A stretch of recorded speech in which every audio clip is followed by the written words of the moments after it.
తాకట్లో ఉన్న మీ బంగారాన్ని విడిపించి ఆ రోజు ఆన్లైన్ రేటుకి కొంటాం. Sharma gold company. నమస్కారం, వెల్కమ్ టు సుమన్ టీవీ. నేను గీతాంజలి. ప్రస్తుతం మనతో పాటు భారతీ శంకర పీఠం వ్యవస్థాపకులు, ప్రముఖ ఆధ్యాత్మికవేత్త, బ్రహ్మశ్రీ అన్నవరపు తిరుపతిమూర్తి అవధాని గురువు గారు ఉన్నారు. వారితో మాట్లాడదాం.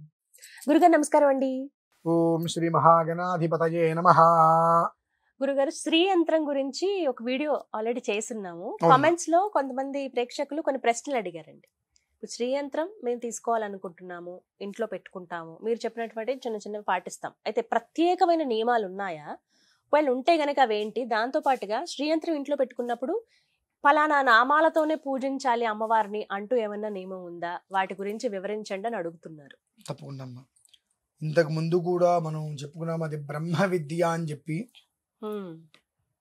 శ్రీయంత్రం అనేటువంటిది, అలాగే శ్రీచక్రం మేరువు ఎవ్వరు కూడా ఇంట్లో పెట్టుకోవద్దు, అర్చన చేయవద్దు.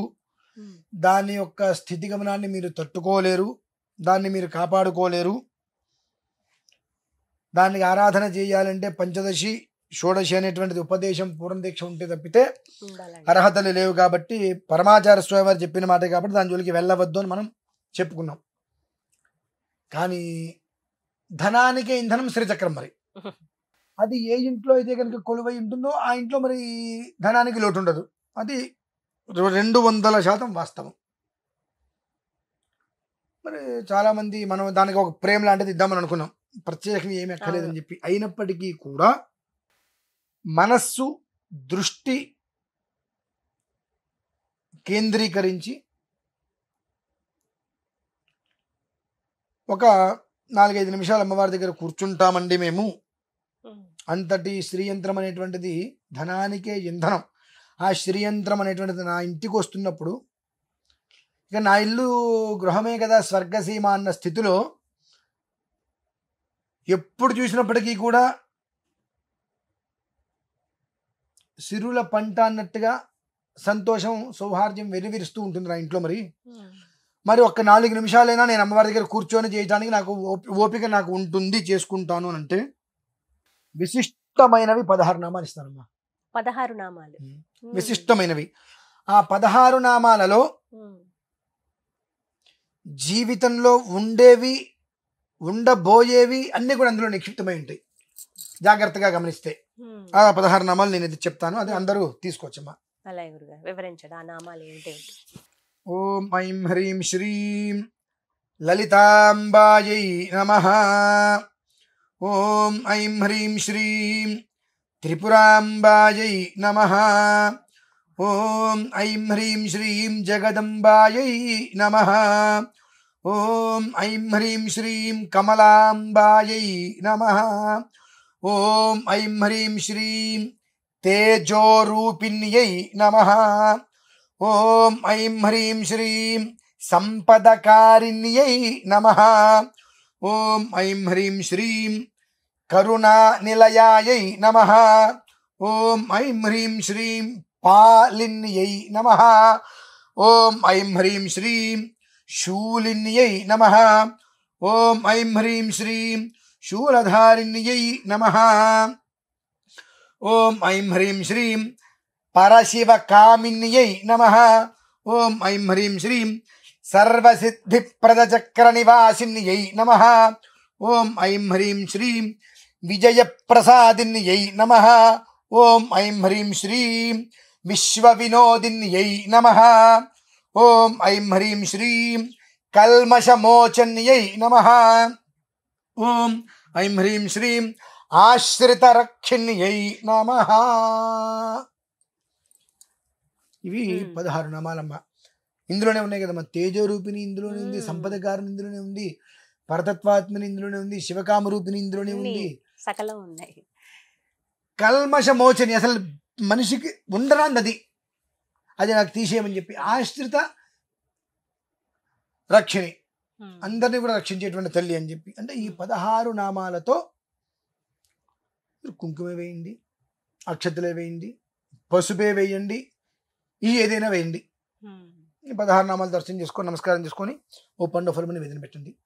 ఇంతవరకు చేసుకోగలిగితే శ్రీచక్రము అనేటువంటి దానికి మూలం శ్రీచక్ర మధ్యే స్థితం శ్రీచక్ర సింహాసనే సాక్షాత్తు అమ్మవారు సింహాసనం ఏమిటి అంటే శ్రీచక్రం అమ్మ. దాని శ్రీచక్రం మీద అమ్మవారి సింహాసనం కూర్చుని ఉంటుంది.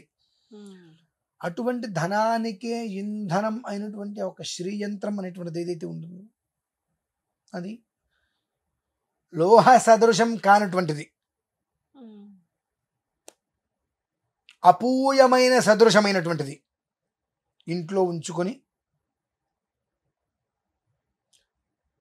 ఎంతగా కుటుంబానికి ఏ లోటు లేకుండా సర్వార్థ సాధక అన్ని విషయాల్ని సాధించుకోగల శక్తిని ఇంటికి ప్రసాదిస్తూ కుటుంబాన్ని ఎల్లప్పుడూ కూడా సాగ్ర వర్ష శత పర్యంతం అంటే 100 సంవత్సరాలు కూడా సుఖేన జీవన సిద్ధ్యర్థం సుఖజీవంతో యావజ్జీవ సౌమంగళ్య సౌభాగ్యాలతో తొలుతూగేటువంటి యోగాన్ని లేదు అనేటువంటి మాటని లేకుండా వరప్రసాదంగా అందించేటువంటి ధనానికి ఇంధనం ఆ శ్రీయంత్రం మన ఇంట్లో ఉంటుంది కదా. 5 నిమిషాలు మనం కూర్చుందామని అనుకుంటే కనుక ఈ 16 నామాలతో చేసుకోగలిగితే అమ్మా. మూలాధారే మహిమ్ని హుతవహనజని మూలమంత్రి త్రినేత్రి హారాః కేయూరవల్లి అఖిల సుఖకరి అంబికాజా శివాజా వేదే వేదాంతరూపీ వికటఘనతటీ వీరతంత్రీ భవానీ సౌరీ సంసారయోని సకల గుణమయీ తేద్య శ్రీ ఐం నమస్తే. వీటిలో ఒక్కొక్క అక్షరం తీసుకుంటూ ఉంటే మనకు ఎంత అర్థమైతే ఉంటుందో ఓ 10 ఏళ్ల పాటు కూర్చుని అర్థం ఆగదమ్మా అంత ఉంటుంది. అంతకన్నా ఈ 16 నామాలు అద్భుతం అండి, చాలా బాగుంది. లలితా సహస్రనామంలో కూడా మేము ఏదైనా పారాయణ చేసుకోగల శ్లోకం ఉందా అంటే ఉన్నది.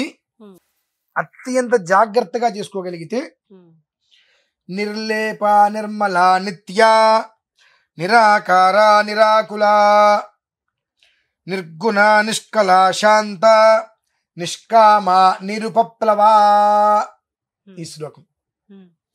నేను ఒక రకమైనటువంటి విచిత్రమైన మనస్తత్వం కలిగిన వ్యక్తిని. నేను ఈ 16 నామాలు చెప్పా కదండి, ప్రతి నామానికి ఈ శ్లోకం సంపుటి చేయమని చెప్తా చేయదలుచుకుంటే.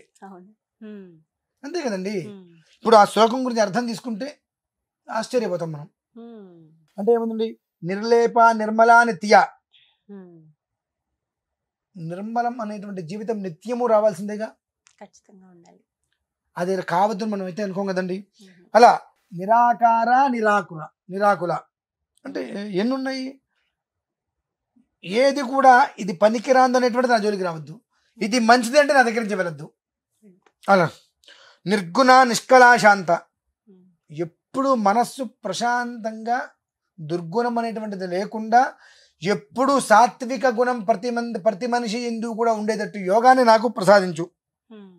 నిష్కామ నిరుపప్లవ, ఏంటి నాకు ఎలాంటి కోరిక లేదు అంటే నాకు కోరిక లేని జీవితం నువ్వే ఇవ్వాలి, అలాంటిది ప్రసాదించమని అమ్మనే అడగాలి. నేను ఏది అడగకుండా ఉండాలంటే నేను ఏది అడగకుండా నువ్వు నాకు ప్రసాదిస్తే నేను నీ మంత్రాన్ని ఆరాధించడమే నాకు పనిగా పెట్టుకుంటా. దాని అర్థం అట్లా వస్తుందమ్మా. కాబట్టి ఈ శ్లోకాన్ని ఐం హ్రీం శ్రీం లలితాంబాయే నమః అనడానికి ముందు నీ శ్లోకం చెప్పుకోవడం లలితాంబాయే, మళ్ళీ శ్లోకం చెప్పుకోవడం త్రిపురాంబాయే నమః అని. అలా మీరు చెప్పినటువంటి 16 ఈ 16 శ్లోక ఒక మంచి పాట రూపంలో కూడా పడచ్చండి. అయ్యో అద్భుతంగా పాట రూపంలో కూడా 16 నామాలని కూడా ఒక 2 చరణాలు తీసుకుంటే అద్భుతమైన పాట రూపం వస్తుంది. అలా కూడా తీసుకొచ్చి మనం అయినా మనకి పాట వద్దు, నామాలే కావాలి. ఇది నిత్యం ఉదయం లేదంటే సాయంత్రం 2 పూటలు చేసుకుంటే బెస్ట్. కనీసం ఒక్క పూట మాత్రం ఖచ్చితంగా నేను చేసుకుంటాను అనుకుంటే ప్రతిరోజు చేయాలి. అది చేసుకోగలిగితే నాకు తెలిసి 22 రోజులు సమయం పెట్టుకోండి, 23వ రోజు నుంచి మానవన్న మీరు మానరు. అది జీవితంలో మనం రాత్రిపూట పడుకోవడం, ఉదయం పూట లేవటం, భోజనం చేయడం ఒక నిత్య జీవితం, ఈ విధానం నిత్య జీవితానికి అలవాటైపోతుంది. అట్లా అంతవరకు చక్కగా వివరించారు గురుగారు, ధన్యవాదాలండి.